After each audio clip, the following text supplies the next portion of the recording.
Do you want to become the most persuasive voice in the room without having to be the loudest? Well, the secret isn't more data, it's better storytelling. So whether you're trying to get buy-in for a new roadmap, you're trying to get teams across the business to work together, or maybe you're trying to pitch a new idea, storytelling is the difference between being heard and actually being remembered. So in this video, I want to show you how storytelling is the key career-defining skill that can propel you into executive leadership. And from my own experience, it is the skill that propelled me into executive directorship within a year. So let's dive into it, and I'm going to show you how to master this skill. For those of you who are new and thinking, why should you listen to me? I'm Tariq, an executive director at one of the world's largest investment banks, leading product and technology engineering. I've navigated and accelerated my career, turning very complex technical things into very simple human-centered stories. And that art of storytelling has led to me influencing executive leaders, transforming how teams work, and driving real digital transformation in large corporations. And now with this YouTube channel, I'm trying to help others do the same. Right, so let's dive into it. Why is storytelling so important? Well, if you think about it, if you're in a product management role or a technology role in a corporation, there's a lot of jargon there. APIs, platforms, backlogs, roadmaps. But the people you want to influence, they don't care about the jargon, they just want clarity. And that's why storytelling matters so much, because if you want buy-in, you can't bulldoze your way through till you get people to align. You've got to inspire them to come with you on the journey. And with all of the noise out there and all of the data that you can have, really it's all about gaining clarity quickly. You have to explain why something matters, not just what it is you want to do. And in a large corporate, storytellers aren't the ones who just win arguments. They are the people who win hearts and minds. And I know that sounds cheesy, but they are the people with influence. Storytellers are the ones that people rally behind. They go on the journey, they're galvanized to do what it is and energized to do what it is this person wants for the organization. And adding a fun fact in there from Stanford University, but storytellers are 22 times more likely to be heard and remembered than just saying facts alone. So the first thing you need to do is really think about the anatomy of a great story. It doesn't matter whether you're just giving a small team update or a presentation to your immediate leadership, or whether you're doing something big and audacious like a product pitch. They all follow the same story anatomy. So let's go through the 5 components of a great story. First is the character. That could be the user, the team, the organization even, but there is a character, that focal point of this journey. The second is the problem, and that usually is the pain point or the problem that you're trying to solve. The third aspect of a story is the quest. Now the quest is the journey you're going to go on. So this could be painting the solution you want to build, the journey or transformation you need to go on, but the quest is really the actionable part that needs to be built or needs to take place. Fourth part of the story is the conflict. The conflict is where you're going to talk more about the challenges, the risks of going on this journey or building this solution, the trade-offs that are going to be made. And then 5 is painting the compelling resolution. The resolution is the outcome, the vision for what the world will be like after this change has happened, after you've gone on this journey and this story is complete. So whilst this all sounds very grand and dramatic and epic, I should say, these are all of the components of a story, no matter how small or immediate the story is you want to tell. And you may have noticed that this is the story arc for most major films and movies.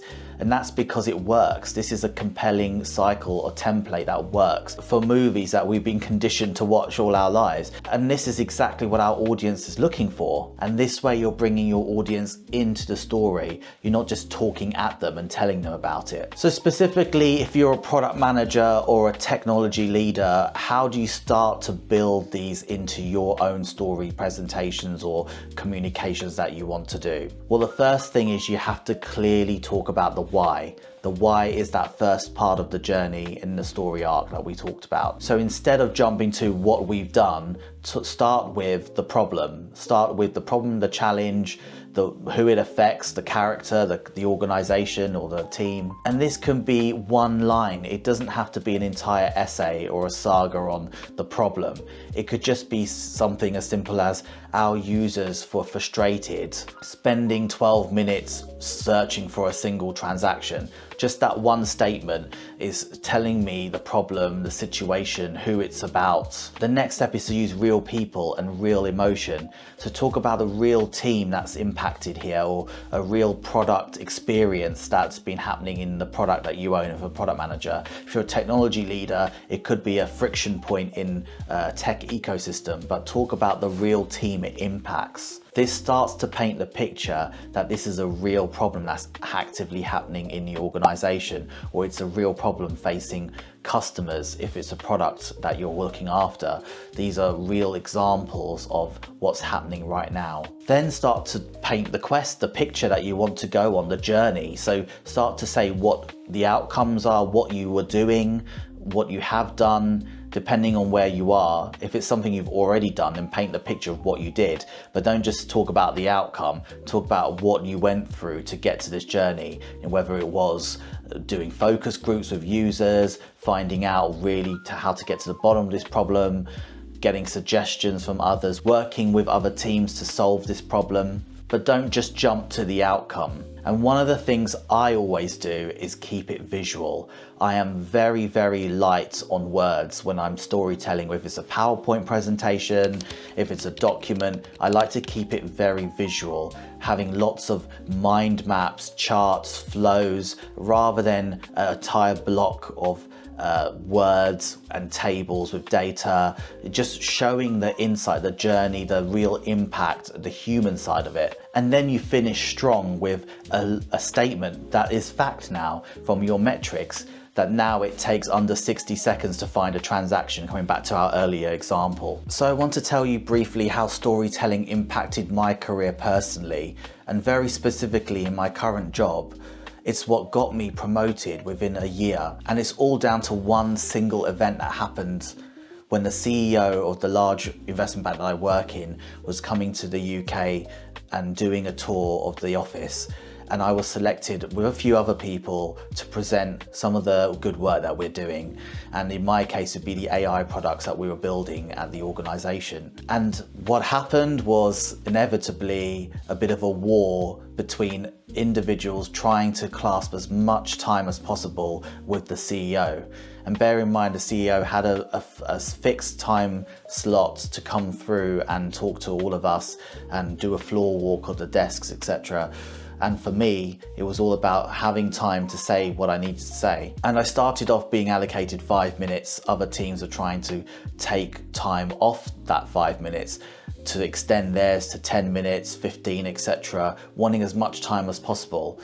In the end, I only had 2.5 minutes, and that doesn't sound like a lot of time, but you'd be amazed what you can say in 2.5 minutes with a compelling story. So with only 2.5 minutes, and a lot of nervous execs around me as well, knowing that I had to make sure that I sold whatever it was I was showing, but also have a compelling story to be remembered. It was a really stressful time, but I was able to tell a succinct story using information that resonated with the CEO directly. It was timely information, saying it all within 2.5 minutes, and even getting remembered much later on after that event had happened. And that was all down to telling a really well-crafted story. And I had to do that really impulsively as well. So it's something that I didn't plan for. I'd planned for a 5-minute story, but really to condense it down, it goes to show that you do not need much time. It was effectively a dramatic elevator pitch, but a really impactful one. And with the other C-suite members there at the time and other executives and managing directors witnessing me do that, single-handedly propelled my career. In that moment, I knew it was a turning point where people had seen me present such concise and compelling amounts of information in a really impactful way, and that boosted my credibility and visibility in the office and got me to executive directorship in record time. So looking back on that, I'm actually thankful. I'm thankful for having it shaved down and people trying to clamour and take the time that I was given, because it made my story so much more impactful. So for you, what are your actionable steps next? What can you do to take this forward? Well, first I want you to start practicing these steps. So step one, before every meeting you have now, think about and identify who is the hero, who is the user, the central character of what it is you're trying to say. It could be the user, the customer, the team, but really think about how you're positioning what you're going to present. Step two is practicing 1-minute pitches.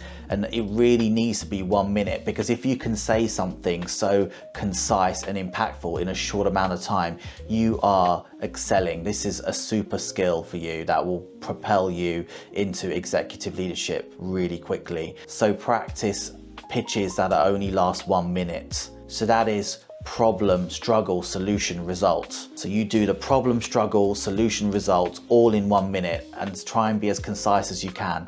And practicing that, I guarantee you'll see massive changes. Step three is to look at your slides, look at your collateral for your presentations.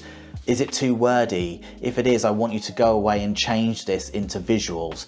Really think about visual storytelling, whether it's a simple chart, of sort of flow, or some impactful imagery that will resonate with the audience that you're going to present to. And step four, it may sound cringe, you may not want to do this, but you have to record yourself. If you don't want to record yourself, then get your friends or people you trust or your significant other to help you and watch you present. What you want to look out for in the recording, or if someone else is watching you, is, are you connecting with the audience, or are you just telling them a story? So here it is. You don't have to be the most smartest or technical person in the room. You need to be the clearest person in the room to be the most impactful. And whilst being clear, if you can be human and compelling at the same time, you are in with the winning formula for being an artful storyteller. If this video has helped you, please hit that like and subscribe button and comment down below your stories about storytelling or your journey there,